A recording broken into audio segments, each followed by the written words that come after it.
O caminho que temos pela frente. The way forward is full of challenges. It's comforting, however, to know that the worst is behind us. Promising a new era in Brazil, the new president, Michel Temer, is sworn in hours after Dilma Rousseff is impeached. Can he pull Brazil out of its worst recession? And what will the impact be across South America? This is Inside Story.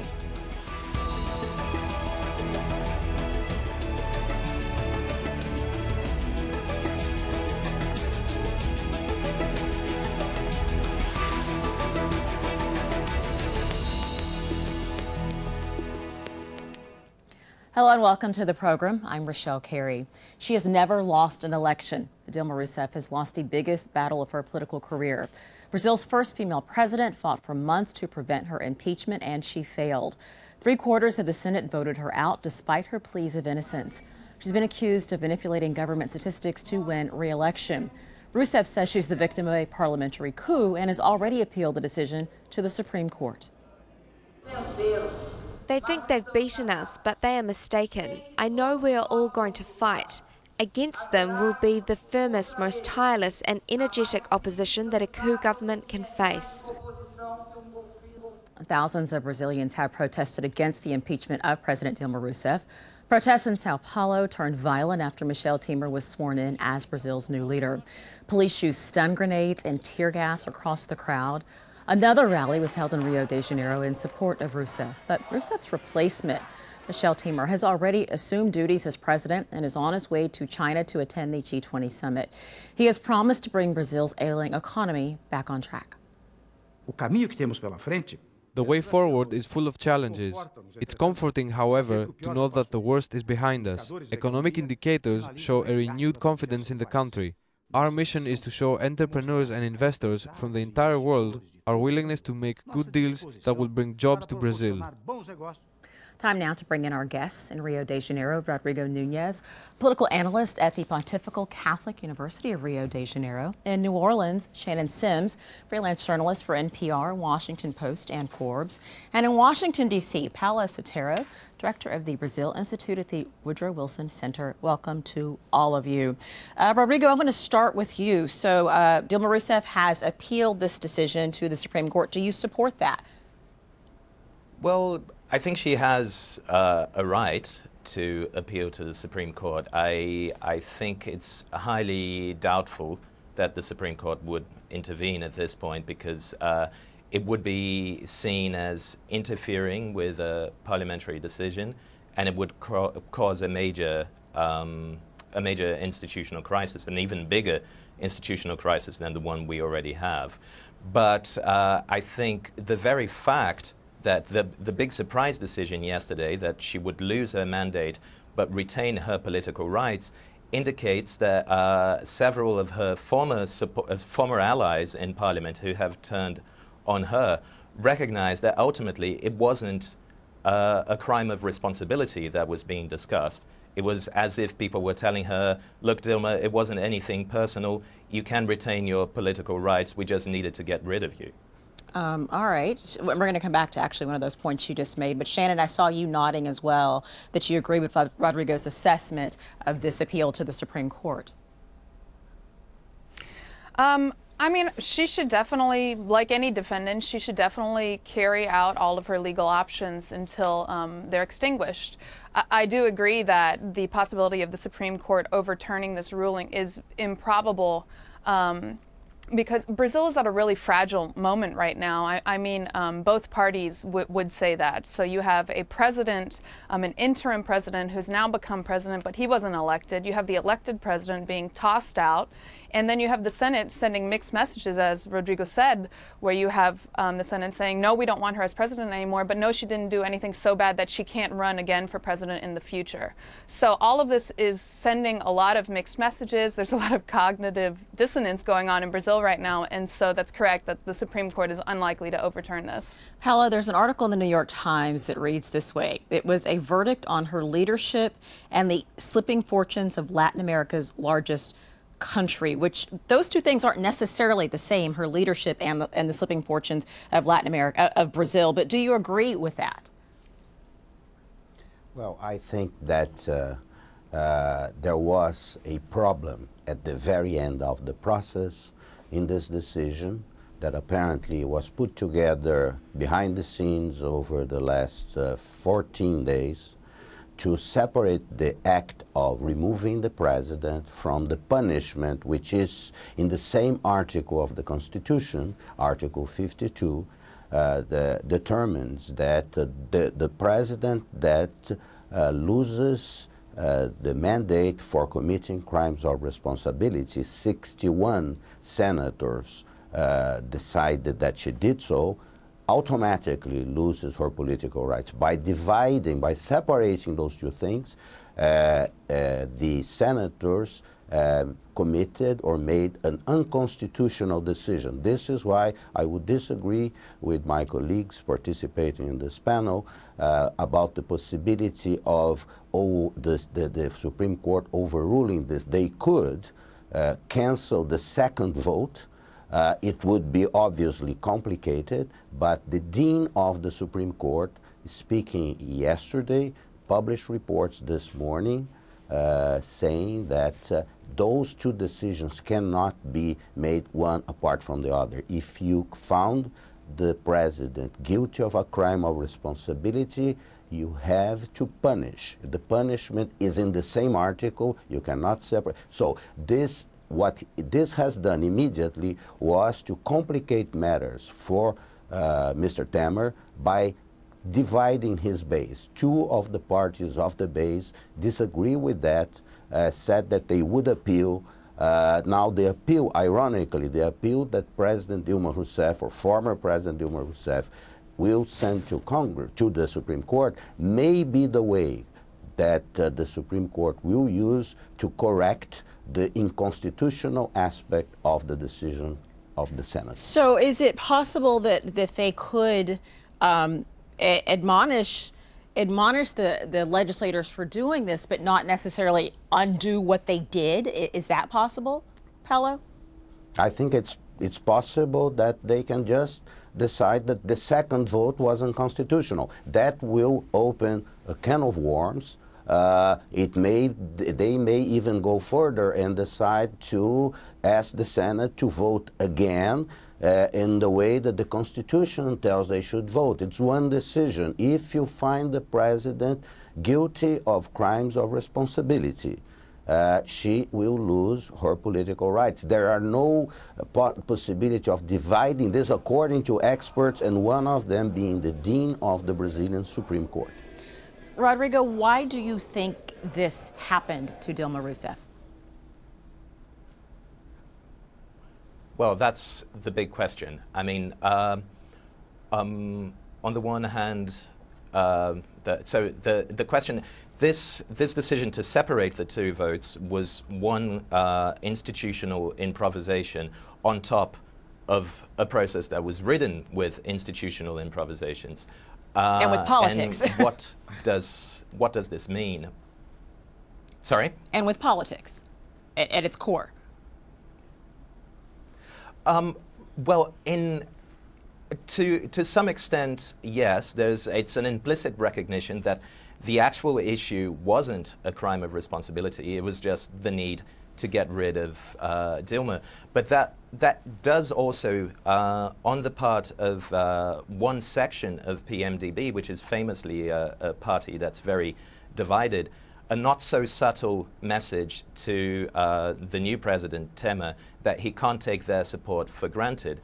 But also, and very importantly, it opens a precedent for the people who will probably down the line also be judged by their peers in relation to the ongoing corruption scandals that are being investigated. So that creates the possibility that down the line other people are going to say, well, I want to receive the same treatment, to lose my mandate, but not my political rights. And ultimately, what its larger historical meaning is that it shows that despite what the Constitution says, our Congress has just created the mechanism of the vote of no confidence. Dilma wasn't ousted because she committed a crime of responsibility. Well, that's the case in which you can oust someone with an impeachment. This is a constitutional improvisation that effectively entails that in the future, if the Congress isn't happy with the current president, they can revoke the decision of the ballots and bring that president down. Shannon, was any of this a referendum on people's frustration with corruption? Oh, absolutely. I mean, that is the topic of the day in Brazil, and it's high time that it is the topic of the day in Brazil. So you have to keep in mind that this impeachment process was going on in tandem with the largest corruption investigation in Brazilian history, the Lava Jato corruption probe, the car wash probe. And that has pulled in or implicated people across all parties. And so the message that Brazilians receive from that is that corruption is not limited to one political party in Brazil, it's a systemic problem. And many people in Brazil thought that the solution to this systemic problem was to get rid of the top. So you get rid of Dilma, the power that be, you get rid of the people who put her in there by effectively pushing her party out of power, and that you begin to resolve the systemic problems in Brazil. That's an optimistic view that a lot of Brazilians have, and I think a lot of Brazilians are really hoping for. But I think that realistically, corruption is so systemic in Brazil, it runs from the top to the bottom. And so you've got to really work a lot harder than just an impeachment to resolve this problem. Corruption will continue to be a problem in Brazil, and it'll be really interesting to watch what the conclusion of the car wash investigation is, because it's not over yet. So do you think that this will have an impact on the investigation to Petrobras, which is what you're talking about, at all? I think, you know, some people that I've spoken to, some observers, are concerned that now that Rousseff is out of power, it will kind of cause them to shelve this corruption investigation, to kind of say, all right, you know, we're on the path to progress, so let's go ahead and put this aside. I think that would be a mistake. I think that Brazil needs this corruption investigation. It's a really promising step for Brazil to kind of call out these really powerful people and take them to task for their misdeeds. And so that should continue, and justly it should continue. If it doesn't, that raises a whole nother level of concern. Paulo, I see you wanted to get in on this. Go right ahead. Well, this outcome, precisely because of the separate votes, makes Brazil introduce impeachment with impunity. Impunity has been the business of Brazil.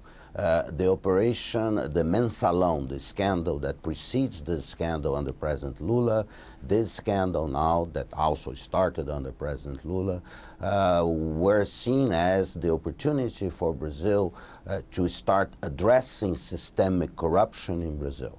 The danger here is that by impeaching a president, without punishing, without imposing the sanction that is in the Constitution, it will be seen as a conspiracy to do precisely what actually the former president said, to water down Lava Jato. Although Dilma Rousseff and Lula are indicted now by the federal police for trying to obstruct Lava Jato, the fact is that it looks like the political class in Brazil has found a way, although unconstitutional, to prepare, to reaffirm impunity as Brazil, a great device of Brazilian politicians. I think that won't work. Why? Because Lava Jato has enormous public support in Brazil.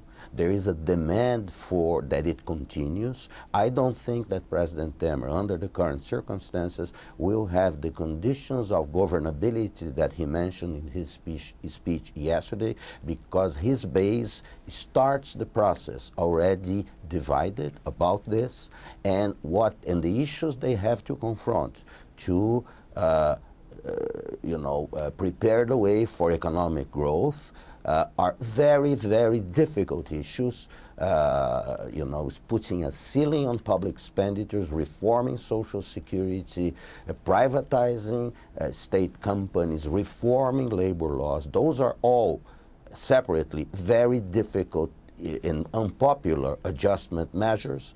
A president this week that starts his mandate under this cloud because of this split decision Paulo, if I could of the Senate complicates matters. If I can interrupt for just a minute, because you brought up some good points, and we do need to talk more about who the new president is. In fact, with Dilma Rousseff gone, her former vice president, as you all were mentioning, Michel Temer, is set to replace her. She's got 2 years and 4 months left on her term. Brazilian voters didn't choose him as their president, as we mentioned, and they're now asking whether he is capable of leading their country out of this crisis. So let's watch this report from Daniel Schweimler, who is in Brasilia, and we'll pick this conversation up on the other side. He emerged from a political crisis to find himself in the top job of a huge country of more than 200 million people. Now, many Brazilians are asking, who is Michel Temer? Michel Temer, he's not known, and the few people that actually know him don't like him. But I think at this point, he's a very seasoned politician, has been around for decades, and he will be able to carry on until 2018. Temer has been the interim president since May, keen to stamp his authority on this vast ethnically diverse nation, but criticised for selecting an all-male, all-white cabinet. The drama of Dilma Rousseff's impeachment has to a large degree been a distraction from Brazil's bigger problems. They've not gone away. Massive inequality, rising inflation and unemployment. The focus now is on whether Michel Temer is ready or even willing to tackle those issues. The 75-year-old lawyer from a small town outside Sao Paulo, the son of Lebanese immigrants, was made Brazil's vice president in 2011. But a man in the background, a negotiator who, according to some, understands the nuts and bolts of Brazilian politics. He has a political biography which shows he has the ability to search for consensus and for political harmonization. I'm sure President Temer, with all his experience, will be aware of the responsibility and in the little time he has in office will correct all that is wrong in Brazil. Or, according to others, a traitor who turned on the woman who invited him into government. Anyone who betrays his running mate and conspires against them is not qualified to preside over a country. He will betray the Brazilian people. The capital, Brasilia, built in the 1960s, is a long way from the rest of Brazil. Some say the political battles fought here often fail to address the country's real problems. These people now waiting for Michel Temer, their new president, to bridge that gap. Daniel Schweimler, Al Jazeera, Brasilia.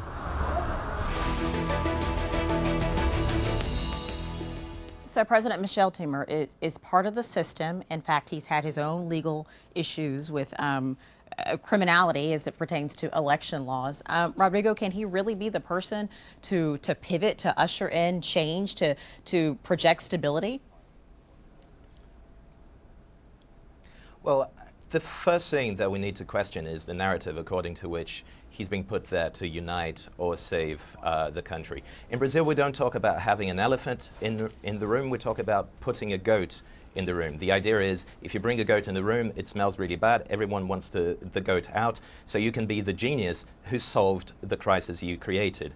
In a certain way, this is what the political crisis is. It was an artificially created crisis to produce the situation in which Dilma could be ousted and Temer could be put there. He's being put there by some people to solve their problems. On the one hand, the political class, who are circling the wagons to cover their backs against the ongoing corruption investigations, and on the other hand, by the business elite and the financial market to deliver the kind of reforms that they want in order to solve the economic crisis. Now, the economic crisis is real, and I don't think anyone at this point in Brazil would disagree that some degree of fiscal tightening is necessary.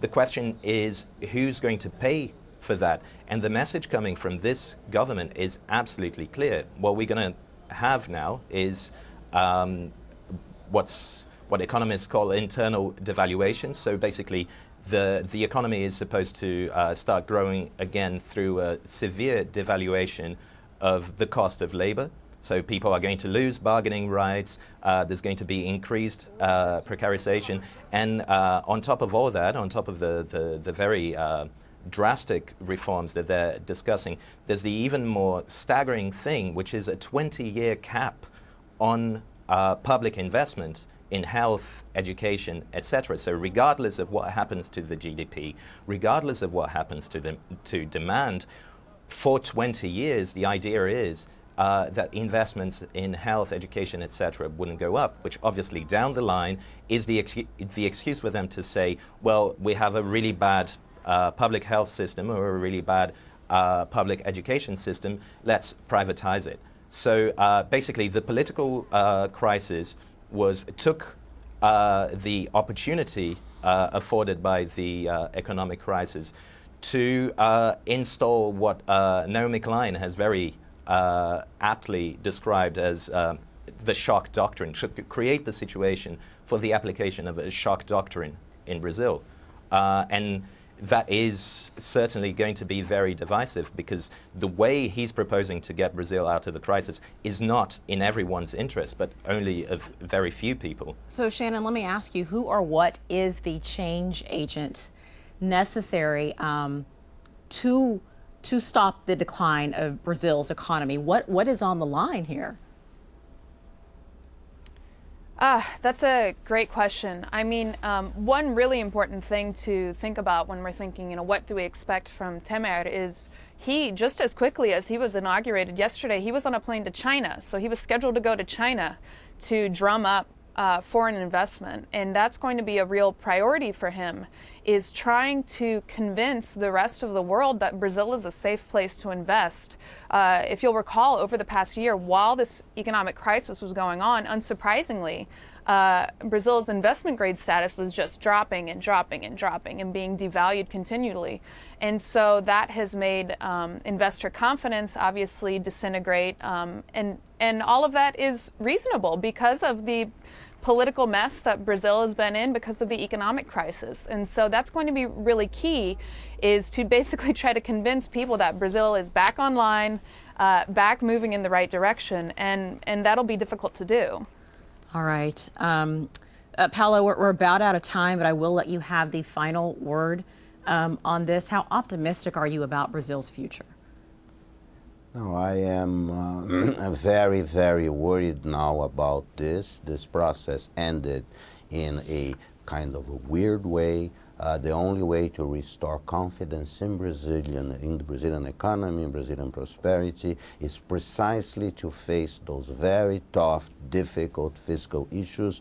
I don't think that foreign or Brazilian investors will move very much unless they see Congress approving those very difficult measures and the government implementing them while protecting the weakest in society. Brazil continues to be a very unjust society, a very unequal society. There aren't many different ways of doing this. You have to build a path to sustainable growth while sharing prosperity and building your middle class. Otherwise, it will not work. And Mr. Temer has today, I think, a more difficult task than he had 2 days ago, when the idea was that the end of the impeachment process would be clean. It was not clean, and it has brought new doubts to the process. All right, there's certainly, these are challenging times, and I'm sure that's an understatement. Thank you all for this conversation. We will continue to discuss this as this process plays out. Rodrigo Nunes in Rio de Janeiro, Shannon Sims in New Orleans, and Paulo Sotero in Washington, D.C. Thank you all very much. And thank you for watching. You can see the program again anytime by visiting our website, aljazeera.com. For further discussion, go to our Facebook page. That is facebook.com/AJ Inside Story. You can also join the conversation on Twitter. Our handle is @AJ Inside Story. From me, Richel, Carey, and the entire team from here, bye for now.